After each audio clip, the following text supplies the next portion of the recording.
Hello, I'm Jim from Come Play With Us, and in this video I am going to be reviewing the new expansion for Lost Ruins of Arnak, Twisted Paths.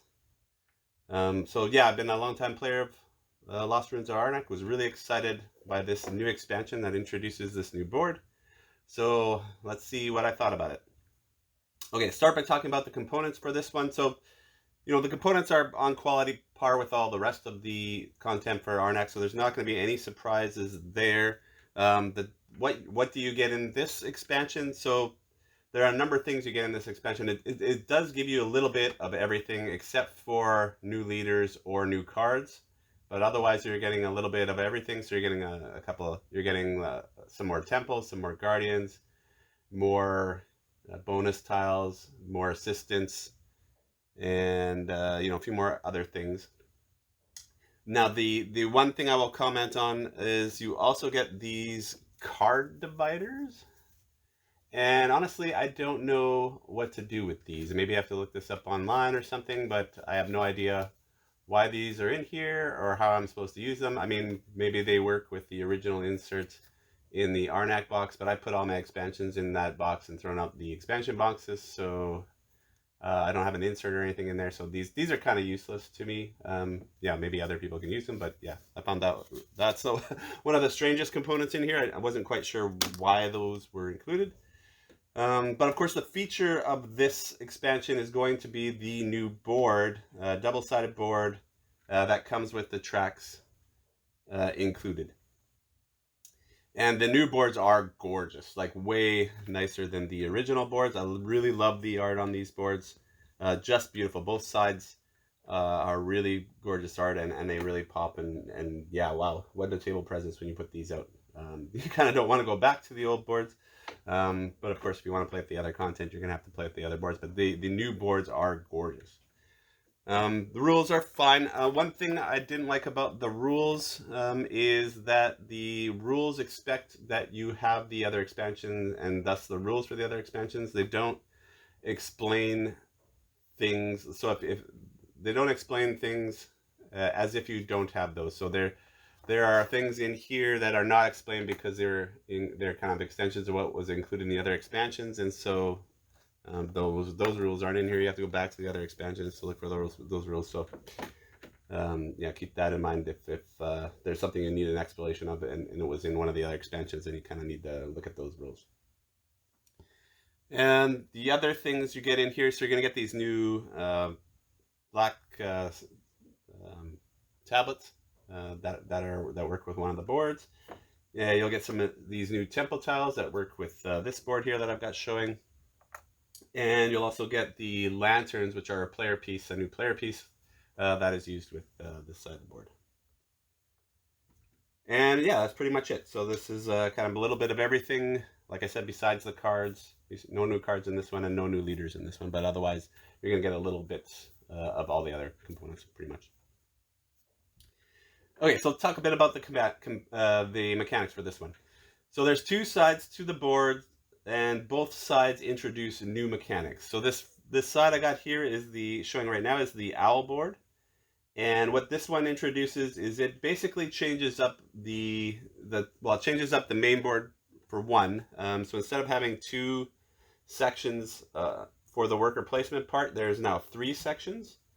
So there's basically 2 rows of level 1, but there's kind of like an advanced level 1 section where you have to pay an extra 2 coins, and you get 2 idols on each of these, like you would in the 3rd row. But it's a bit cheaper. It's 3 compasses and 2 coins, and it's instead of putting out a level 2 tile, you're going to still putting out the level 1 tile. So it's kind of like an in between row. So I like that addition. That's kind of neat.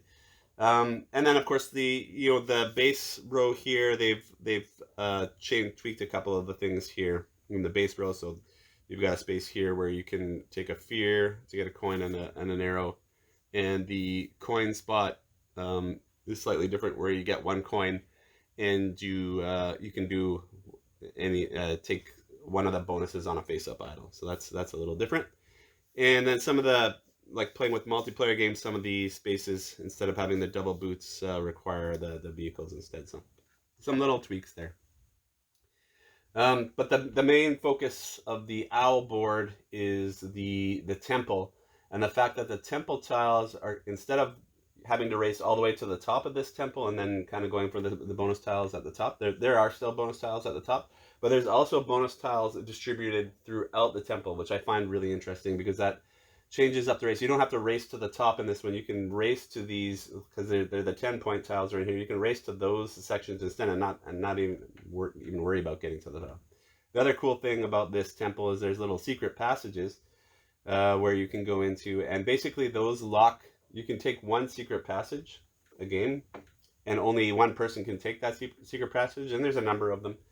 And what that does is it locks your magnifying glass into that spot.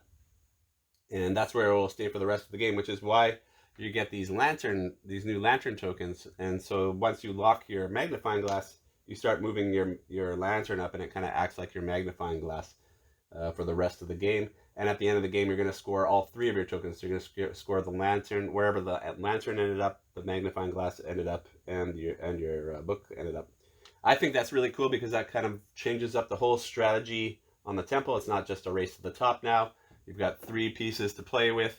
You've got different things to go for in this track, and that really changes this up, and that's a really cool kind of new mechanism. The other new thing about this board is the temple tiles are like puzzle pieces now, and then they lock together. So when you get 2 of them, you lock them together, and they provide a new idle slot that doesn't take away points. So these work just like the regular, not the blue idle slots, but the regular idle slots. You can put your idle here and do the bonus action, but you don't lose any points. So that is cool too. So that's basically all that's different about this board and the new mechanisms. The other board, so this is the spider side of the board. On the spider side of the board, basically you're playing with artifacts. So it changes, it doesn't really change up the bottom of the track here. The base actions are the same, except again, there's a couple of small tweaks. There's no double boots on this side. You've got vehicles in the second spots.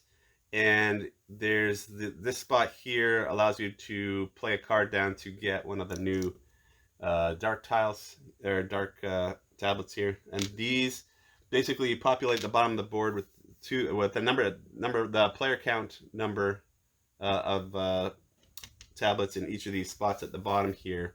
And then that's kind of your total supply for the game. And what you use these things for is, as you're moving up this temple, basically you can unlock these ritual spots. I can't remember what those are called. These altar spots. When you're any of the ones that you're above, you can use a dark tablet to either, if it's already unlocked, you could play it down, and there's a different slot for each of the players. You can play it down there to activate the artifact here that's in here. Or if there's no artifact in the slot, you can get it. You can grab an artifact and put it in the slot and activate it. And so that's what this temple is all about. It's about populating these altar spots with artifacts, and then using the dark tablets to activate those artifacts to do whatever the abilities on there. But there's a catch. So whoever has the most dark tablets on each of these spots by the end of the game will get the bonus points printed at the top. So you'll get some bonus points. But the catch is, as people use these dark tablets, they get more expensive to use. So you see there's kind of like point values at the bottom here. And so what you're going to do at the end of the game, you're going to go to the last empty spot, and that will be how many negative points each one of these played dark tablets cost you. And so you're going to count how many you have in each of these spots, total that up, and multiply it by, that, and that's how many points you're going to lose. So it's kind of tricky that way, where you kind of got to judge how much it's going to cost you to use those, how much you're going to benefit from using those. So there's a bit of push and pull there. So that's kind of interesting. And yeah, and then it's just another interesting track, that kind of has different directions to go. Otherwise, the top of the track works the same as regular, where all the temple tiles are up there, and that all works the same. And same with this top part. It's back to a raise to the top, so that's no different. So this one's kind of like not as different as the owl one, and you just got this kind of dark tablet and artifact thing going on here. And these dark tablets can also be used as regular tablets, and when they do, they go back into here, and you don't basically get penalized for using them. So you could just ignore this totally and just use the dark tablets to as regular tablets. There are also some other spots here on the board where you can get dark tablets, and of course there's rewards in here and stuff that will give you the dark tablets. So that's the gist of that one. Okay, so what don't I like about this expansion? There's not much to pick on what I don't like about this expansion. I think the only thing that I don't like about this expansion, there's a couple of things. One, you have to keep in mind that this shouldn't be the first expansion you get. I mean, it could be, but they say in the rules you really want to play these boards because they're more difficult. You want to play them with a leader. So if you just have the base game, you don't have the leaders expansion, either of the expansions that has the leaders in it, this is going to be a bit more difficult. So keep that in mind. This probably shouldn't be a first expansion for you. It should be kind of second or third. So that's one thing. The other thing that I don't really like about this is that each side of the board has components that only get used with that side of the board. So the dark tablets only used with this board and track, not going to be used anywhere else. Maybe they will be in the future, but right now that's all these dark tablets are used for. Same with the owl side. The owl side, of course, you'll have these lanterns that are only used with that board. So you got a whole player component that's only going to get used with that board. And these puzzle piece temple tiles, again, only used with that board. So, that's a bit of a detriment that you've got new components that you're storing and everything that are only used for one board and track in the entire game, including all the expansions and stuff. So that's a bit of a downside with this. The other thing that I don't like about this one is that you can't, well, it says you can, that you can mix and match if you really want to, but this board is designed to only play with this track. Same with the other one. So you've got a whole bunch of other tracks. They're not this expansion is not really made to work with those tracks. It said you could use them if you want, but really it's not made that way. And these like you can see this track is really big, so I haven't tried to, but the overlay track is just not going to fit on this board, right? So really you can't mix and match all the fancy other tracks in the other expansions. With this one, it's just, if you want to play this board and this expansion, you're just playing that. I mean, of course, all the other components like the cards and the sample tiles and all that stuff will work with these expansions, but you can't you shouldn't really use the other tracks with this. So that's another downside. Those are kind of minor, but those are the two things that are a bit funky with this one. Wait, what do I like about this expansion? Actually, I think this expansion is awesome, really. I like both sides of the board. I love how, well, I mean, the art is awesome. So it has such table presence. And I know that doesn't really mean much to the game, but it is really gorgeous. I do like the little tweaks that it makes. I like that it's even though, you can only use the new mechanics with these boards, I do like how they change up the game. I do like both sides. The dark tablet thing is really neat and kind of adds new. I think both of these boards add more player interaction to the game, which I'm always in favor of because I like more player interaction in the game. I don't really like multiplayer solitaire so much, and Arnak it wasn't totally a multiplayer solitaire because you were racing each other up the track and you are competing for the worker placement spots, but this adds more player interaction, and I think that for me, for my taste, that's better in my opinion to have more player interaction. So you're going to have on this side, right, you're going to be competing on these spaces maybe, and then you have the negative thing, and so it's kind of deciding. You can mess with people on the with the track and stuff like that. So I really like those things. I like the way the owl board mixes up the temple track race. So if you don't like that, you always have to race to the top of the temple track. The owl board, you might really enjoy that owl board because it really changes that up where you're not, like I said, you're not racing to the top necessarily. You might be strategically racing for different points on that board. So both of those things mix up the temple track part quite a bit and kind of really change the game and make it a little different. So yeah, really awesome. I like both of those. And of course, the other thing I like about this expansion, it gives you just a little bit more variety in all the components. Like I said, except for the cards and the leaders, but it does give you a little bit of more stuff to put in there, mix, and gives you a bit more variety. So I love expansions like that. So to me, that is awesome. The fact that I get a whole new board, or a whole new 2 boards with 2 new tracks that add slight little mechanics to the game, and a bunch of more variety in it. The only thing like I said, I don't know what to do with these stupid things, so I don't know why this is in here. Okay, so overall, what are my feelings on this? I'm giving this one a 9. I think this is an awesome expansion. Actually, they've knocked it out of the park with all their expansions. This one, I'm not going to say it's essential, but you're going to want to get this. If you're a fan of Arnak, you're going to want this expansion. So I would say this is not essential, but must have. The leaders expansion is probably the essential one. This one I say is a must-have if you're a fan of the game. You're just going to want to have this. It does change things up, and it is these 2 boards are both super fun. Which board do I like better?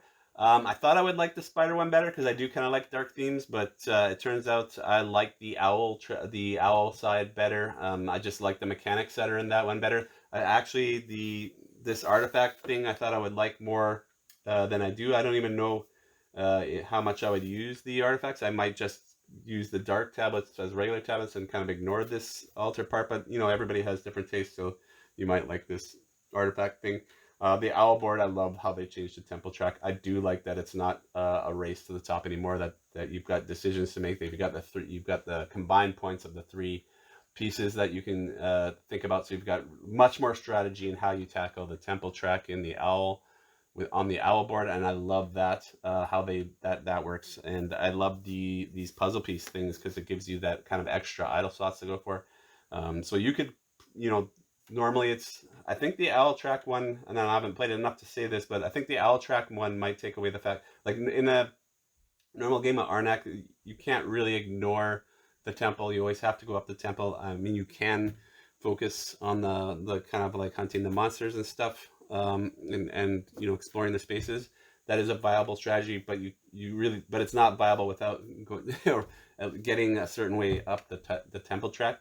I think the owl board might mitigate some of that and allow you to focus on the worker placement a bit more, because you don't really have to get all the way to the top on the temple track. You could target those 10-point tiles, collect these things, get some extra idle slots, which would go nicely with the kind of the guardian strategy. So yeah, I do like that better, because I think it gives you opportunity for new strategies and to mix up the main strategies a little bit. As usual, thanks for watching, and I'll catch you next time.